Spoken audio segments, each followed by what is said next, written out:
October 18 ಅವತ್ತಿನಿಂದ ಹಿಡಿದು December 5ರವರೆಗೂ ಆಯಸಪಾದದಲ್ಲಿ ಸಂಚಾರ ಮಾಡ್ತಿರ್ತಾನೆ. ಆಯಸಪಾದ ಒಳ್ಳೆಯದಲ್ಲ, ಆಯಸಪಾದ ಒಳ್ಳೆಯದಲ್ಲ. ಆಸ್ತಿಯ ಒಂದು ಪ್ರಾಪ್ತಿ, ಯಾವುದೋ ಹಳೆಯ ಆಸ್ತಿ ಬರಬೇಕಿತ್ತು ವೃಷಭದವರಿಗೆ ಅಂತಿದ್ರೆ ಪ್ರಯತ್ನಗಳು ನಡೀತಾ ಇದ್ದರೆ ಅದು ಬರುತ್ತೆ. ಬಹಳ ಅನಾರೋಗ್ಯ ಆಗಿಬಿಟ್ಟಿದೆ, ಏನೋ ಆಗಿಬಿಟ್ಟಿದೆ ಅಂತ ಯಾರು ಸಾವಿನ ಅಂಚಿನಲ್ಲಿದ್ದರೂ ಬಹುಶಃ ಗುರುವಿನ ಅನುಗ್ರಹದಿಂದ ಆಯುಷ್ಯಾಭಿವೃದ್ಧಿ ಉಂಟಾಗ್ತಕ್ಕಂಥ ಒಂದು ಸೂಚನೆ.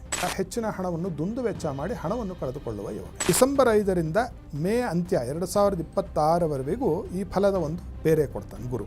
ಆಸ್ತಿ ಲಾಭ, ಧನದ ಲಾಭ, ಅಥವಾ ಬರಬೇಕಾದ ಕಾಂಪನ್ಸೇಷನ್ ಬಂದಿಲ್ಲ, ಯಾವುದಾದ್ರು ಕೇಸುಗಳು ಹಾಕ್ಕೊಂಡಿರೋದು, ಆಕ್ಸಿಡೆಂಟ್ ಆಗಿತ್ತು, ನಾವು ಹಾಕಿದ್ವಿ ಬಂದಿಲ್ಲ ಅಂಥವರಿಗೆ ವಾಪಸ್ಸು ಈಗ ಬರಬಹುದಾಗಿರತಕ್ಕಂಥ ಒಂದು ಯೋಗಗಳು ಕಂಡುಬರುತ್ತೆ. ಈ ಶೇರ್ ಮಾರುಕಟ್ಟೆಯಲ್ಲಿ ಹಣವನ್ನು ಹೂಡಿಕೆ ಮಾಡ್ತಾ ಇರ್ತೀರಿ, ಅವರು ಹೆಚ್ಚಿನ ಹಣವನ್ನು ಕಳೆದುಕೊಳ್ತಕ್ಕಂಥ ಒಂದು ಪ್ರಸಂಗಗಳು.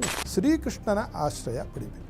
ಕೃಷ್ಣ ಲಕ್ಷ್ಮೀನಾರಾಯಣ ಒಂದೇ ಅಲ್ವಾ ಅಂತಂದ್ರೆ ಹಂಗಿಲ್ಲ, ಶಾಸ್ತ್ರ ಒಪ್ಪೋದಿಲ್ಲ. ಆ ಅವತಾರ ಬೇರೆ, ಈ ಅವತಾರವೇ ಬೇರೆ. ಕೊಳಲಿನ ಒಂದು ಗಾನವನ್ನು ಕೇಳ್ತಕ್ಕಂಥದ್ದು ಕೂಡ ವೃಷಭದವರಿಗೆ ಅತ್ಯದ್ಭುತವಾಗಿರ್ತಕ್ಕಂತಹ ಒಳಿತನ್ನು ಮಾಡುತ್ತೆ.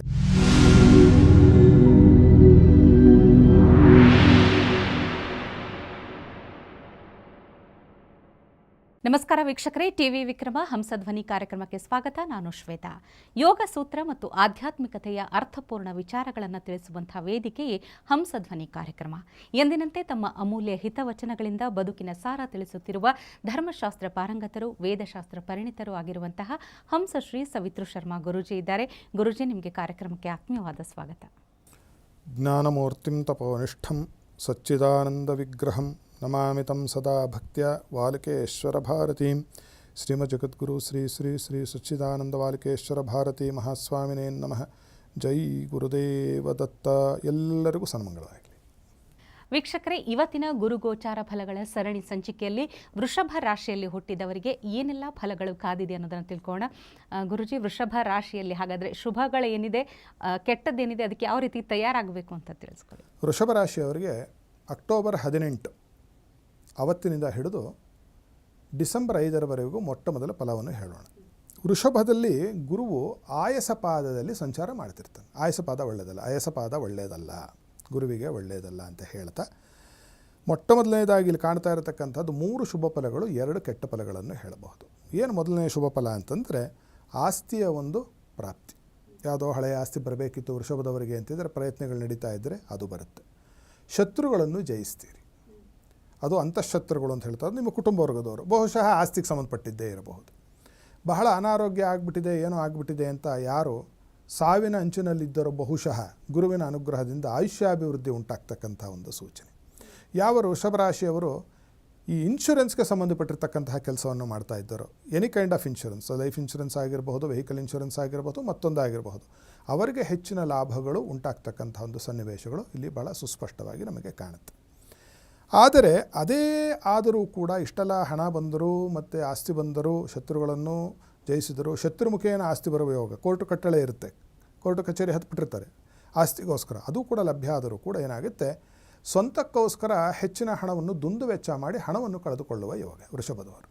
ಒಂದೇ ಸತಿ ದುಡ್ಡು ಬಂತು ಅಂತಂದರೆ ಆವಾಗ ಮನಸ್ಸು ಹತೋಟಿ ತಪ್ಪಿ ದುಂದು ಮಾಡತಕ್ಕಂತಹ ಒಂದು ಸನ್ನಿವೇಶಗಳಿದೆ. ಆದ್ದರಿಂದ ದುಂದು ವೆಚ್ಚದ ಕಡೆಗೆ ನೀವು ಕಡಿವಾಣವನ್ನು ಹಾಕಿ ನಿಲ್ಲುವುದರಿಂದ ಹೆಚ್ಚಿನ ತೊಂದರೆ ಆಗಲಿಕ್ಕಿಲ್ಲ. ಇಲ್ಲ ಅಂದರೆ ಹಣವನ್ನು ಪೋಲು ಮಾಡಿಕೊಳ್ಳುವ ಒಂದು ಯೋಗಗಳು ವೃಷಭದವರಿಗೆ ಕಾಣುತ್ತೆ. ಮತ್ತು ಮನೆಯಲ್ಲಿ ಯಾವ ವೃಷಭದವರಿದ್ದಾರೆ, ನಿಮ್ಮ ಅಣ್ಣ ಅಥವಾ ನಿಮ್ಮ ಅಕ್ಕ ಅಥವಾ ಅಣ್ಣಂದಿರು ಅಥವಾ ಅಕ್ಕಂದಿರು, ಇವರಿಗೆ ಅನಾರೋಗ್ಯ ಬಾಧೆ ಉಂಟಾಗ್ತಕ್ಕಂತಹ ಒಂದು ಮುನ್ಸೂಚನೆ ಕಂಡುಬರುತ್ತೆ. ಆ ಅನಾರೋಗ್ಯ ಬಾಧೆಗಾಗಿಯೂ ಕೂಡ ನೀವು ಹಣವನ್ನು ಹೆಚ್ಚು ವ್ಯಯಿಸಬೇಕಾದಂತಹ ಒಂದು ಸನ್ನಿವೇಶಗಳು ನಮಗೆ ಇಲ್ಲಿ ಕಂಡುಬರುತ್ತೆ. ಇನ್ನು ಡಿಸೆಂಬರ್ 5ರಿಂದ ಮೇ ಅಂತ್ಯ 2026ವರೆಗೂ ಈ ಫಲದ ಒಂದು ಬೇರೆ ಕೊಡ್ತಾನೆ ಗುರು.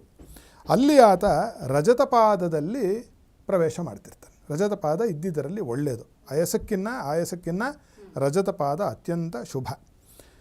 ಏನು ಫಲಗಳುಂಟಾಗುತ್ತಪ್ಪ ಅಂತಂದರೆ ಇಲ್ಲೂ ಕೂಡ ಆಸ್ತಿ ಲಾಭ, ಧನದ ಲಾಭ, ಯಾರಿಗೋ ಹಣ ಯಾವುದೋ ಬರಬೇಕಿತ್ತು, PF ಸೆಟ್ಲ್ ಆಗಿಲ್ಲ, ಇನ್ಶೂರೆನ್ಸು ಸೆಟ್ಲ್ ಆಗಿಲ್ಲ ಅಂತ ಓಡಾಡ್ತಿರ್ತಾರೆ, ಅಥವಾ ಬರಬೇಕಾದ ಕಾಂಪನ್ಸೇಷನ್ ಬಂದಿಲ್ಲ, ಯಾವುದಾದ್ರು ಕೇಸುಗಳು ಹಾಕ್ಕೊಂಡಿರೋದು, ಆಕ್ಸಿಡೆಂಟ್ ಆಗಿತ್ತು, ನಾವು ಹಾಕಿದ್ವಿ ಬಂದಿಲ್ಲ ಅಂಥವರಿಗೆ ವಾಪಸ್ಸು ಈಗ ಬರಬಹುದಾಗಿರತಕ್ಕಂಥ ಒಂದು ಯೋಗಗಳು ಕಂಡುಬರುತ್ತೆ.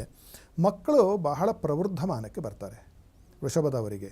ಯಾವಾಗ ಡಿಸೆಂಬರ್ ನಂತರದಲ್ಲಿ ಮೇ ಒಳಗಾಗಿ ಅವರ ಮಕ್ಕಳಿಗೆ ಅತ್ಯಂತ ಶುಭ ಮತ್ತು ಏಳಿಗೆ ಉಂಟಾಗುತ್ತೆ. ಅದರಲ್ಲೂ ಯಾರು ಫಾರೆನ್ಸಿಕ್ ಮೆಡಿಸನ್ ಅಥವಾ ಫಾರೆನ್ಸಿಕ್ ಸೈನ್ಸ್ ಓದ್ತಾ ಇದ್ದಾರೋ ಅಂತಹವರಿಗೆ ಅತ್ಯಂತ ಒಳಿತಾಗ್ತಕ್ಕಂತಹ ಮತ್ತು ಏಳಿಗೆ ಉಂಟಾಗ್ತಕ್ಕಂತಹ ಒಂದು ಶುಭ ಸನ್ನಿವೇಶಗಳು ನಮಗೆ ಕಂಡು ಬರ್ತಾ ಇದೆ. ಹಾಗೆ ನಾವು ಮುಂದುವರೆದು ನೋಡಿದಾಗ ಕುಟುಂಬಕ್ಕಾಗಿ ಹೆಚ್ಚಿನ ಹಣವನ್ನು ವ್ಯಯ ಮಾಡ್ತಕ್ಕಂಥದ್ದು ಕಾಣುತ್ತೆ ನಮಗೆ. ಕುಟುಂಬಕ್ಕೋಸ್ಕರ ಒಳ್ಳೆಯದು, ಅದೇನು ತೊಂದರೆ ಇಲ್ಲ. ಹಾಗೆ ಮಕ್ಕಳಿಗೋಸ್ಕರ ಕೂಡ ಹೆಚ್ಚಿನ ಧನವ್ಯಯವನ್ನು ಮಾಡ್ತಕ್ಕಂಥದ್ದು ಕಾಣುತ್ತೆ.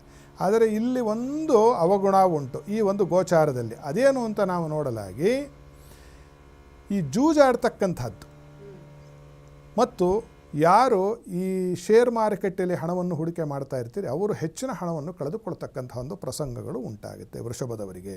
ಆದ್ದರಿಂದ ಯಾರು ಈ ಶೇರ್ಸು, ಸ್ಟಾಕ್ಸು ಮತ್ತು ಪ್ರತಿನಿತ್ಯ ಆನ್ಲೈನ್ ಬಿಸ್ನೆಸ್ ಮಾಡೋದು, online investment, buying and selling ಮಾಡ್ತಾ ಇರ್ತೀರಿ, ಸುತರಾಂ ಮಾಡದೇ ಇದ್ದರೆ ವೃಷಭದವರು ಒಳ್ಳೆಯದು. ಇಲ್ಲಾಂದರೆ ಏನಾಗುತ್ತೆ, ಆಸ್ತಿಯಲ್ಲಿ ಬಂದ ಹಣ, ಎಲ್ಲದರಿಂದ ಬಂದ ಹಣ ಅಷ್ಟವೂ ಕೂಡ ನೀರಿನಲ್ಲಿ ಹೋಮ ಮಾಡಿದ ರೀತಿಯಲ್ಲಿ ಹೊರಟು ಹೋಗುತ್ತೆ. ನೋ ಸ್ಪೆಕ್ಯುಲೇಷನ್ಸ್ ಅಂತ. ಸ್ಪೆಕ್ಯುಲೇಷನ್ ಮಾಡ್ತಕ್ಕಂತಹ ಯಾವುದೇ ವ್ಯವಹಾರ ವಹಿವಾಟನ್ನು ವೃಷಭದವರು ಈ ವರ್ಷಾಂತ್ಯದಿಂದ ಮೇ ಅಂತ್ಯದವರೆಗೂ ಬಿಟ್ಟು ಬಿಡ್ತಕ್ಕಂಥದ್ದು ಅತ್ಯಂತ ಶುಭ. ಇಲ್ಲದೇ ಇದ್ದರೆ ಮತ್ತೆ ಅಷ್ಟನ್ನು ಕಳೆದುಕೊಳ್ಳಬಹುದಾಗಿರ್ತಕ್ಕಂಥ ಒಂದು ಯೋಗಗಳು ಇದೆ.